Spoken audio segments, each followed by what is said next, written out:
नमस्कार मित्रों, Hindi with आरगोड़ channel पर आप सभी का हार्दिक स्वागत है। मित्रों, आज हम बात करेंगे प्रथम श्रेणी व्याख्याता भर्ती परीक्षा 2022 में आयोजित होने वाली का मेरिट अनुमान किस तरह से विश्लेषण में करता हूं, किस तरह से मेरिट का अनुमान लगाया जाता है। यहाँ जो आप देख रहे हैं ये मेरिट का 2022 का अनुमान नहीं है, ये है किसी एक स्टूडेंट ने मुझे भेजा था 2 वर्ष पहले। ये मैंने वीडियो डाला था और उसके बाद में जो मेरिट आई थी उसमें क्या कितना अंतर रहा था। देखिए मित्रों, मैंने सामान्य की 295 बताई थी, ओबीसी की 288, ईडब्ल्यूएस 280, एससी 268, एसटी 255। आप सबसे पहले बहुत त्वरित गति से मैं आपका समय जाया न करूंगा और उससे पहले मैं आपको ये बता दूं कि 294.94 ये मेरिट रही थी पिछली बार ये मेरिट रही थी 294.94।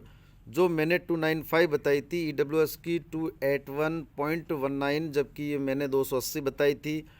एससी की मैंने 265 बताई थी, लेकिन 262.68 रही है। संभवतः शायद मैंने 268 बताई है। लेकिन महत्वपूर्ण बात यह है कि जो हम कैटेगरी में नीचे जाते हैं वहाँ 268 बताई थी, वहाँ थोड़ा सा अनुमान गड़बड़ा सकता है, लेकिन जनरल, ईडब्ल्यूएस, ओबीसी यहाँ का अनुमान काफ़ी कुछ सटीक बैठता है। किस तरह से मैं विश्लेषण किया करता हूँ और किस तरह से ये अनुमान सटीक बैठता है, उसके लिए मैं आपको एक छोटा सा एक एग्जाम्पल दे रहा हूँ।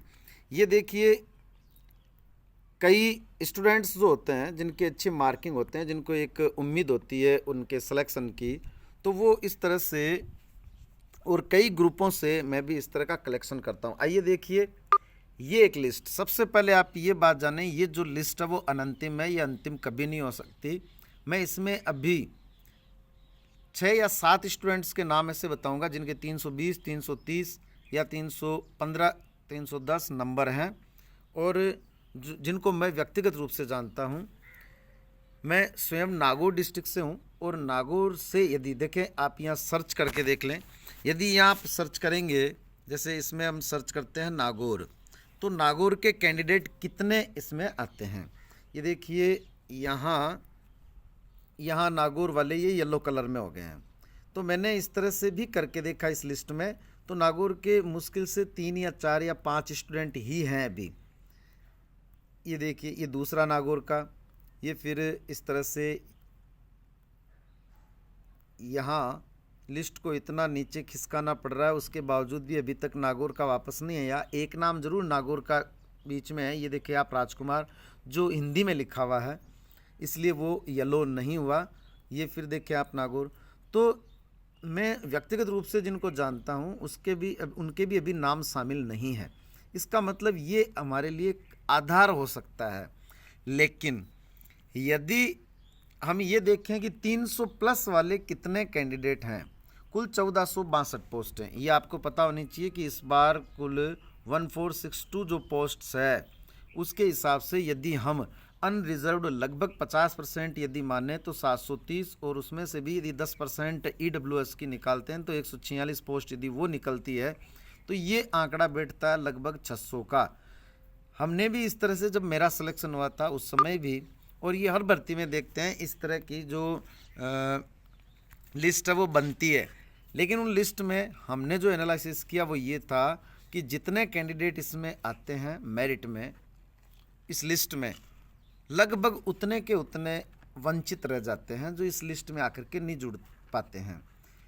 हालांकि हम ये मान सकते हैं कि मीडिया धीरे धीरे अपना जाल ज़्यादा फैलाता जा रहा है, ज़्यादा उसकी गति जो है वो और ज़्यादा बढ़ रही है। तो हम ये मान सकते हैं कि जितने कैंडिडेट इसमें हैं, देखें आप इधर देखें, कुल प्राप्तांक, हमें यहाँ कैटेगरी से इसलिए मतलब नहीं है क्योंकि ऊपर वाले जनरल जो है वो फाइट करेंगे। यदि हम एक आंकड़ा माने कि 1/3, अभी तक जो लिस्ट तैयार हुई है वो 1/3 हुई है, ये आप मान लें, अभी तक जो लिस्ट तैयार हुई है वो सिलेक्शन वाले जो कैंडिडेट हैं वो 1/3 ही इसमें शामिल हो पाए हैं। क्योंकि मैंने अभी आपको जैसा बताया, जिनमें को मैं व्यक्तिगत रूप से जानता हूं और उनके नाम अभी तक इसमें शामिल नहीं है, 1-2 स्टूडेंट्स को छोड़ करके। तो यहाँ गणित ये कहती है कि यदि हम 600 और कुछ पोस्ट्स माने तो यहाँ 296 नंबर तक वाले 201 कैंडिडेट हैं। इसके आधार पर, और ये अब कुछ लोग ये कह रहे हैं कि साहब ये सारे जेन्युइन नहीं हैं, ये जो बंदे हैं इनके नंबर जेन्युइन नहीं हैं, लेकिन आप ये मान के चलना जिन लोगों ने अपने नंबर लिखे हैं उनमें से 90%, हो सकता है 2 4 5 नंबर उन्होंने बढ़ा करके कम करके लिख दिए हों, लेकिन फिर भी 90% ये बिल्कुल सटीक बैठता है। इस तरह की जो लिस्ट ये लोग बनाते हैं या इस तरह की जो हमारे पास ग्रुपों पर आती है वो गलत नहीं होती, क्योंकि इनमें जो शामिल नाम हैं जिनमें से कईयों को मैं जानता हूं और उनके जो नंबर बन रहे हैं उन्होंने पहले भी उस तरह से बताए थे। फिर जो ही क्वेश्चन डिलीट हुए थे तो भी उन्होंने हमें बताया था कि इतने क्वेश्चन डिलीट हो गए हैं जिसमें से मेरे इतने गलत हो रहे हैं, अब इतने कम हो गए। फिर जो ही फर्स्ट पेपर की आई फिर उनको कुछ कम हुए तो उन्होंने फिर बताए थे। तो इस तरह से अब आप देखें मेरा जो अनुमान है वो क्या है। मेरा अनुमान है मित्रों, हिंदी फर्स्ट ग्रेड जो जादुई आंकड़ा होगा वो मैंने पहले बताया था, एक वीडियो मैंने पहले डाला था उसमें मैंने 310 नंबर बताए थे और उस समय ये कहा था कि कितने क्वेश्चन डिलीट होते हैं उसके आधार पर पुनः गणना, पुनः विश्लेषण होगा, पुनः अनुमान होगा। उस समय 310 इसलिए बताया था क्योंकि उस समय डिलीट जो क्वेश्चन थे वो नहीं थे। अब यदि 9 प्रश्न डिलीट हुए हैं और सब जानते हैं कि एवरेज जो है 6 या 7 क्वेश्चन जो लगभग सभी के गलत हुए हैं, या तो 6 या 7, किसी के 8 भी हुए हैं, किसी के 5 ही हुए हैं, लेकिन एवरेज में मान रहा हूँ 6 क्वेश्चन। और 6 क्वेश्चन का मतलब 2.02 के हिसाब से उनके 13-14 नंबर तो वो माइनस हो गए। और यदि उनमें जो एक्स्ट्रा जो उनके क्वेश्चन थे कुल मिलाकर के 12-13 नंबर का फ़र्क पड़ गया था, जिसके कारण से अब मेरिट का जो अनुमान है मैं ये मानता हूँ कि जनरल 297, ओबीसी 287, एससी 267 और एसटी 250 यहाँ आकर के थोड़ा बहुत 3-4-5 नंबर का अंतर आ सकता है। बाकी जनरल 297 में आप जो ही रिजल्ट जारी होगा आप देख लेना, इसमें 1-2 नंबर ऊपर नीचे, इससे ज़्यादा की गुंजाइश नहीं है। EWS 281 रहेगा, ये यहाँ सूची में नीचे शामिल नहीं कर पाया इसलिए मैंने EWS 281 लिख दिया है यहाँ ऊपर साइड में। तो EWS की 281 और जनरल 297। मित्रों जो लोग जिनके जनरल में हैं और यदि उनके 293-94 नंबर हैं वो भी ये नहीं माने कि मैं आउट हो गया, ये मेरा आकलन है, ज़रूरी नहीं है ठीक बैठे, ये गलत भी हो सकता है, ये मेरा अनुमान है, मुझे जैसा लग रहा है वैसा मैं बता रहा हूँ।